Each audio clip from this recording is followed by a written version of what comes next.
Should have been in Charlotte.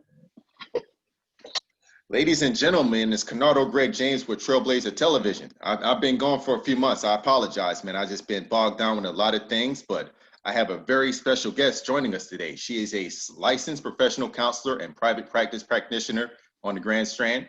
She works with people of all ages, specializes in mental health, anxiety, depression, trauma, and grief. She's a member of Alpha Kappa Alpha Sorority, Myrtle Beach Sunrise Rotary, Junior League of the Grand Strand, and many others. Ladies and gentlemen, Dr. Jessica Y. Green, how are you doing this afternoon? Doing wonderful. How are you? I'm doing fine, man. I know we got some things to do. I know you say you're a big Carolina Panthers fan, so you want to be able to catch that game, right? Yes. Right, man. So we're going to get right to it. All right. So what made you want to get into counseling? Was it something that you wanted to do as a child, or is it something that you kind of wanted to do later on in life? Talk to us a little bit about that. Well, what made me want to go into counseling, and I wouldn't say it was something that I wanted to do as a child, but it was an experience that I went through as a child.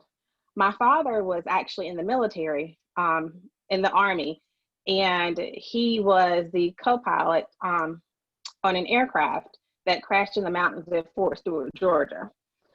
So when we talk about grief, when we talk about depression, we talk about anxiety, that's something my family and I actually went through. Because with my father's death, my twin sister and I were 15 months old. So we experienced those night terrors. We experienced that emptiness that was in the home. So through my experience and being able to see my mother, who had to be resilient, my mother who had to see vulnerability in a positive light. And when I say vulnerability, I'm talking about combining that sense of fear, because she had that sense of fear for us because she's a single mother with 4 kids, not by choice, because of life circumstances. So when you combine that sense of fear with that sense of my mother being courageous, that's what vulnerability is all about. That's what being resilient is all about. And in turn, my mother became my reason why and my motivation that changed my track in life to want to consider behavioral health and counseling. All right. In your opinion, why is it so taboo to talk about Black mental health in the Black community in a household? Yes, there is that sense of taboo, which is getting better, each day and every day. But from my standpoint, I think it's our ability to be resilient, to seek help, because we fear what, most Black families may fear. It's that notion of what goes on in our house stays in our house.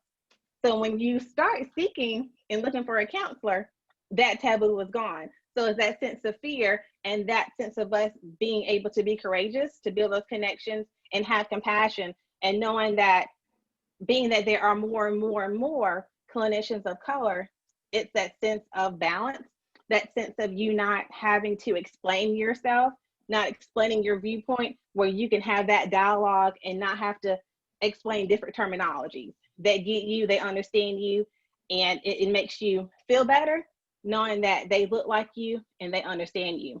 And one other thing too, we tend to hold that negative attitude about going to see a counselor, because then we become one of those people. But becoming one of those people, it allows you to know your likes, your dislikes, find that life balance, because sometimes people consider if you go see a counselor, then something may be wrong with you. Well, nothing has to be wrong with you. It's just finding that balance. We may have a lot of variables going on in your life, but seeking assistance or a viewpoint that's outside of Uncle Ray Ray, Aunt JoJo, it's a different perspective, because they already have insight about what's going on, but you coming to us with a blank slate. All right, man, very good answer. In your own words, explain the struggle of the Black woman and what she goes through on a daily basis. And with Black women and what we go through on a daily basis is a lot, from the standpoint of not being just a Black woman, but being a minority. And sometimes we feel like we have to have permission slip to do things and do this and do that. And our ability to say no. That's one thing that, as far as women in everyday life experiences, we have to learn to say no, because we serve several roles. We're the mother. We may be the caregiver of our parents. With the kids in virtual school, we're trying to figure out A day, B day, Z day, what schedule our kids are on, going day by day. So it's our ability to say no, and also with the perception and the mindset that we have to be that strong Black woman or that angry Black woman. And getting rid of those stereotypes, because both of those titles mean trouble. You know, being that strong Black woman, we're resilient, we keep going, but at the same time, we're not allowing ourselves to feel those emotions. So we have that hardened heart where we don't feel anymore. But then whenever we become that angry Black woman, then they see us as that angry person. Oh, I can't go to her because, you know, she has that negative energy, or it's that toxic environment. You know, and by saying things such as, I've got things under control, I can handle this, we take on too much. So it's going to be allowing ourselves to delegate and be who we are, and not be that person that someone else wants us to be, but being our authentic self. Well, what are the main causes of depression and anxiety? Well, when we talk about anxiety and depression, they both go hand in hand. So when we look at those symptoms, I think about low mood, not being interested in the things that you once enjoyed in life. Feeling sad, feeling irritable. You may sleep most of the day. You may overeat, and sometimes we even have thoughts of suicide. And this generally goes on for a couple of weeks or even months. But I want to give you a sneak peek into a scenario where depression can sneak in, and it sneaks in when we least expect it. So imagine an African American woman who works full time and is very active in her community. At work, she's a supervisor responsible for multiple employees and their personalities. She's a good-hearted person who takes it all in stride. But at home, she cooks the meals, she keeps the house clean, and she makes sure the children do their homework. She also makes sure that they get to their numerous extracurricular activities throughout the academic year, including sports on Saturdays. She's in the church every Sunday, sometimes volunteering in the ministries, and in the community, she holds office in 2 civic organizations. So based on what I just shared with you, as you might imagine, she's tired, she's stressed, she's sleep deprived, but she lies awake at night for hours because she cannot fall asleep. She sometimes has problems concentrating at work and no longer can find those things that give her joy. When she stops to think, she feels tearful and sometimes wants to run away from it all. And this is depression. This is that anxiety. You know, and everybody's anxiety and depression looks different. You know, my depression may look different from Becky's depression, but it's all depression that's going to be our ability to seek help and see ourselves not being vulnerable, but taking that leap and taking that jump and realizing you are your greatest power. Your ability to triumph begins with you. It doesn't matter who you are or where you come from. If you want it, you go get it and you go for it. It's actually a great segue into my next question.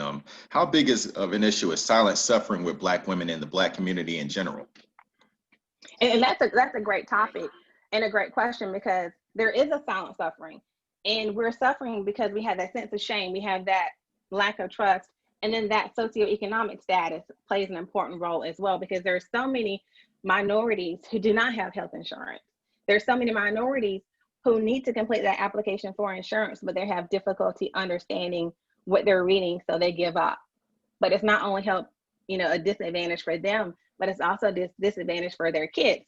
Now, for the Black woman, the silent suffering may look as if we say, I'm fine, I can handle it. I don't have time to deal with this. My family comes first. My mother had it worse than me, and she didn't need any help. So I can do it myself too. But that's not the case. And these are just some of the things that women may tell themselves to put off that mental health counseling. Now, we focus on the ladies, and when we say the community, it includes ladies and Black men.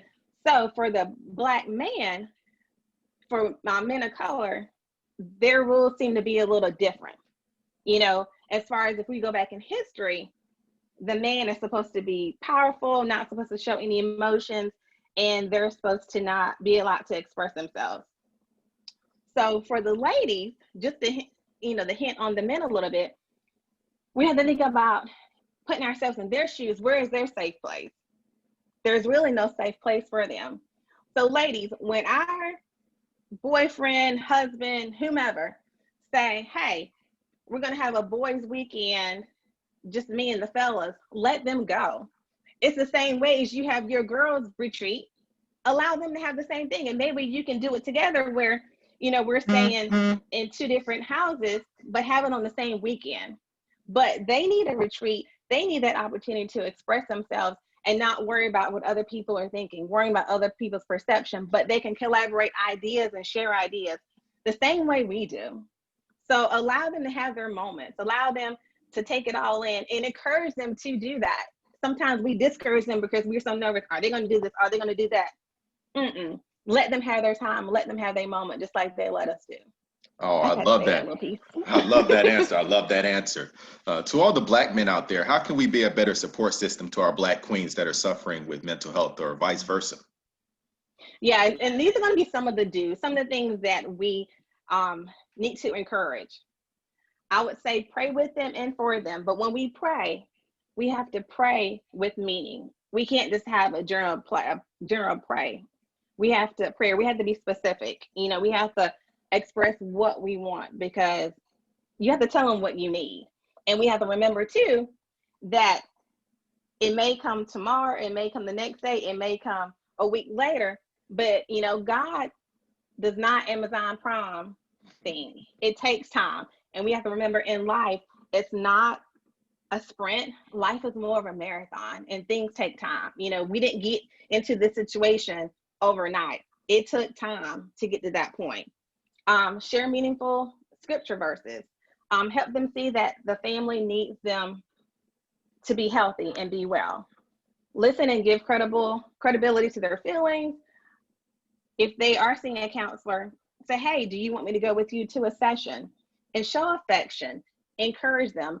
And one important factor with couples is understanding each other's love language, whether it's receiving gifts, acts of service, quality time, physical touch, or words of affirmation.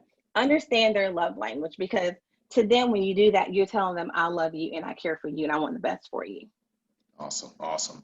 In your own words, hypothetically, what do you say to a young Black girl that is going through depression, is going through a very tough time in life, and possibly thinking about suicide or doing some things to harm herself? Yeah, and right now it is prime time. Right now we have COVID going on, especially for your middle school and high school students. They're missing those moments. They're missing that time they have with friends. They're missing those senior moments, whether it's senior pictures, making those payments on the senior trips, those class rings, being able to go to social functions with their peers. And it's sad to say that 1 out of 4 teens suffer from depression. A lot of times they put that smile on their face. They may isolate themselves in their room. They may even cry at night. But one thing I will want them to know, again, that they are their greatest power. And the important thing is for them to be their own type of beautiful. And when I say that, allowing your imperfections to make you perfect. There is no one thing that is perfect in the world. We all have our imperfections, but we do not allow those imperfections to take over who we are, who we're going to become in our future endeavors and our future plans. So we may not be good at this, but I'm good at this. I may not like to do this, but I enjoy doing this. So we're meeting that middle, allowing those imperfections to make us perfect. And a couple of strategies that I would recommend that you can do at home is on the bathroom mirror with a dry erase marker. Write positive affirmations on that bathroom mirror, because that bathroom is that one place we go to once or twice a day. We usually go there in the morning when we get up and before we go to bed. And when we see those positive affirmations, make sure we write them on that bathroom mirror in color, because that color brings excitement. That color brings life. Also, I know journaling is different for everybody, but if you can journal, or even in your cell phone, on one of the apps, write down at least 3 or 5 positive things that happened to you that day.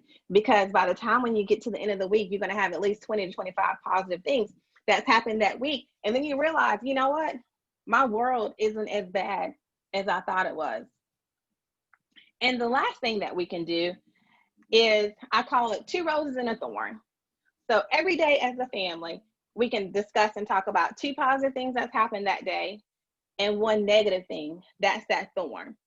Because when we come together at a table, we're able to gain insight on everybody's day, on everybody's journey, because we're all on different journeys in this world. We all take different paths, but at the same time, we can all continue to share insight on that experience and share ideas.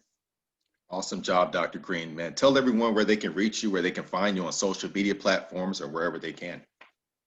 Absolutely. My office is located off of Restaurant Row, behind the Miyabi's and Conway National Bank, off Chestnut Road in the Paramount Business Center. It's across from the new Soho. The office number is 843-945-1452. And being that there are other clinicians in the office, when you call, just make sure you're requesting Jessica Green as your provider. And then as far as social media, I do have a Facebook page, and it's under Dr. Jessica Green, LPC.